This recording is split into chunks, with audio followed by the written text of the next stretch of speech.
Okay, so let's say that instead of 2 coins, so we want to sort of generalize the expression that we saw, that we derived before. We derived an expression that involved 2 coins. So instead of 2 coins, we go from 2 coins to, say, 50 coins, and then we'll generalize past that as well. So our omega total, our total number of microstates, well,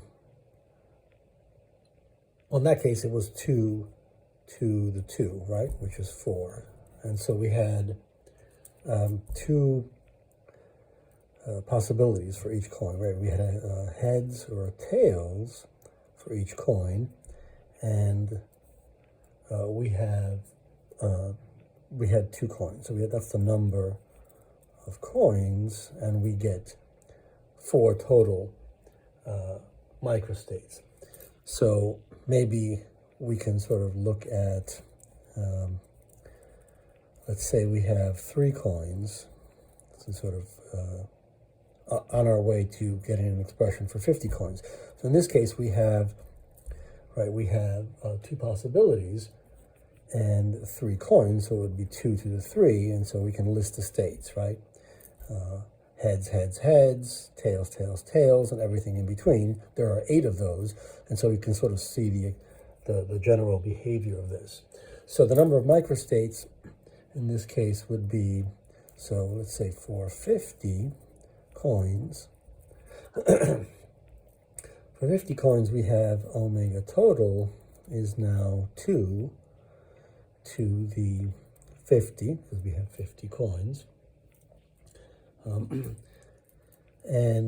So let's think about the number of macrostates, right? So we could have a situation where we have 0 heads and they're all tails. We could have a situation where we have 1 head,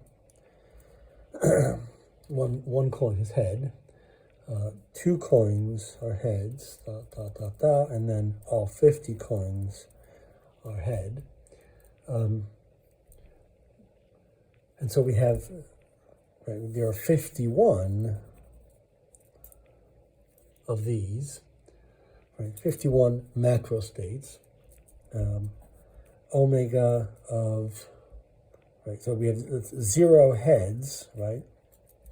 There's only one way we can do that. There's 1 microstate.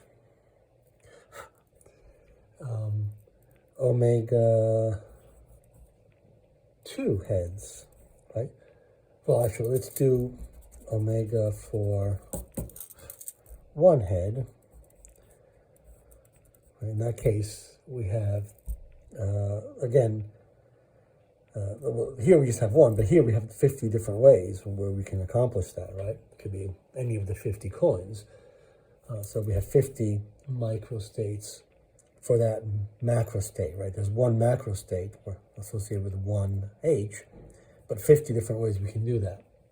So the total number that involves 2H, right, 2 heads, would be, right, so if we have 1 head, it's 50, but now we want another coin to be heads as well, so we have 49 coins left, and so we multiply by 49, but we don't want to specify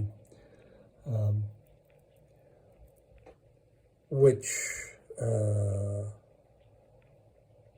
they're the same, whether it's, there's a factor of 2 here that takes into account the degeneracy, if you want to call it that way. What about for 3 heads? Right now we first have 1 heads, that's 50. Then we have 2, multiplied by 49, and then we have 48 coins left. And so we multiply by 48, but again, we want to divide by the number 3 in this case, and we have the factor of 2 there. Okay, so we start to see that, let's sort of make this more general, n, omega of n is equal to, in this case, we have 50, factorial, right? Because we're keep multiplying by lower and lower numbers. So it's 50 factorial over n factorial times 50 minus n factorial. And we can generalize this to a situation where instead of 50, we just say n coins.